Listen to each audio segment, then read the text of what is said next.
जीवित परमेश्वर के सत्य वचन, राजाओं की दूसरी किताब, अध्याय 5। अराम के राजा का नामान नामक सेनापति अपने स्वामी की दृष्टि में बड़ा और प्रतिष्ठित पुरुष था, क्योंकि यहोवा ने उसके द्वारा अरामियों को विजयी किया था और वह शूरवीर था, परंतु कोढ़ी था। अरामी लोग दल बांधकर इज़राइल के देशों में जाकर वहां से एक छोटी लड़की बंदी बनाकर ले आए थे और वह नामान की पत्नी की सेवा करती थी। उसने अपनी स्वामिनी से कहा, यदि मेरा स्वामी सोमरोन के भविष्यवक्ता के पास होता तो क्या ही अच्छा होता, क्योंकि वह उसको कोढ़ से चंगा कर देता। तो नामान ने अपने प्रभु के पास जाकर कह दिया, इज़राइली लड़की इस प्रकार कहती है। अराम के राजा ने कहा, तू जा, मैं इज़राइल के राजा के पास एक पत्र भेजूंगा। तब वह 10 किक्कार चांदी और 6000 टुकड़े सोना और 10 जोड़े कपड़े साथ लेकर रवाना हो गया और वह इज़राइल के राजा के पास वह पत्र ले गया जिसमें यह लिखा था, जब यह पत्र तुझे मिले तब जानना कि मैंने नामान नामक अपने एक कर्मचारी को तेरे पास इसलिए भेजा है कि तू उसका कोढ़ दूर कर दे। यह पत्र पढ़ने पर इज़राइल के राजा ने अपने वस्त्र फाड़े और बोला, क्या मैं मारने वाला और जिलाने वाला परमेश्वर हूँ कि उस पुरुष ने मेरे पास किसी को इसलिए भेजा है कि मैं उसका कोढ़ दूर करूँ? सोच विचार तो करो, वह मुझसे झगड़े का कारण ढूंढता होगा।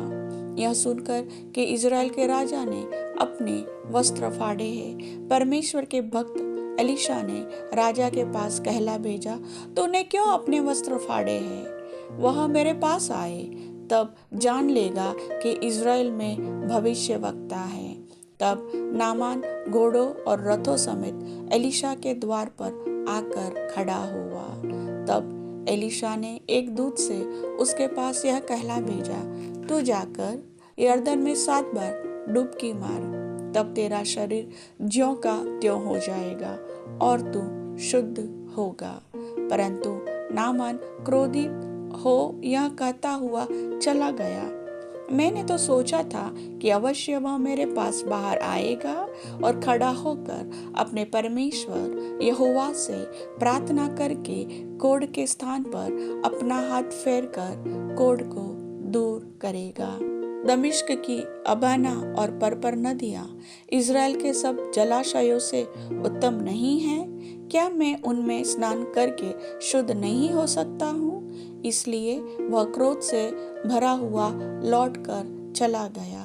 तब उसके सेवक पास आकर कहने लगे, हे हमारे पिता, यदि भविष्यवक्ता तुझे कोई भारी काम करने की आज्ञा देता तो क्या तू उसे न करता? फिर जब वह कहता है कि स्नान करके शुद्ध हो जा, तो कितना अधिक इसे मानना चाहिए।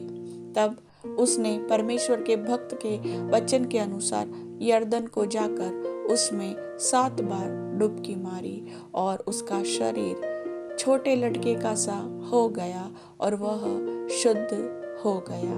तब वह अपने सब दल बल समेत परमेश्वर के भक्त के यहाँ लौट आया और उसके सम्मुख खड़ा होकर कहने लगा, सुन, अब मैंने जान लिया है कि समस्त पृथ्वी में इज़राइल को छोड़ और कहीं परमेश्वर नहीं है, इसलिए अब अपने दास की भेंट ग्रहण कर। एलीशा ने कहा, यहोवा जिसके सम्मुख में उपस्थित रहता हूँ, उसके जीवन की शपथ मैं कुछ भेंट न लूंगा। और जब उसने उसको बहुत विवश किया कि भेंट को ग्रहण करे, तब भी वह इनकार ही करता रहा। तब नामान ने कहा, अच्छा, तो तेरे दास को 2 खच्चर मिट्टी मिले, क्योंकि आगे को तेरा दास यहोवा को छोड़ और किसी परमेश्वर को होम बलि या मेल बलि न चढ़ाएगा। एक बात यहोवा तेरे दास की क्षमा करे कि जब मेरा स्वामी रिमोन के भवन में दंडवत करने को जाए और वह मेरे हाथ का सहारा ले और यो मुझे भी रिमोन के भवन में दंडवत करनी पड़े, तब यहोवा तेरे दास का यह काम क्षमा करे कि मैं रिम्मोन के भवन में दंडवत करूं।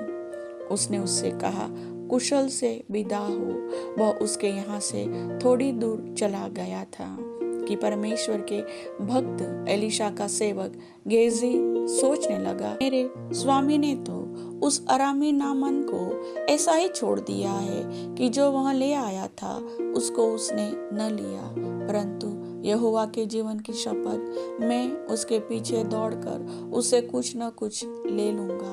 तब गेजी नामान के पीछे दौड़ा। नामान किसी को अपने पीछे दौड़ता हुआ देखकर उससे मिलने को रथ से उतर पड़ा और पूछा, सब कुशल क्षेम तो है?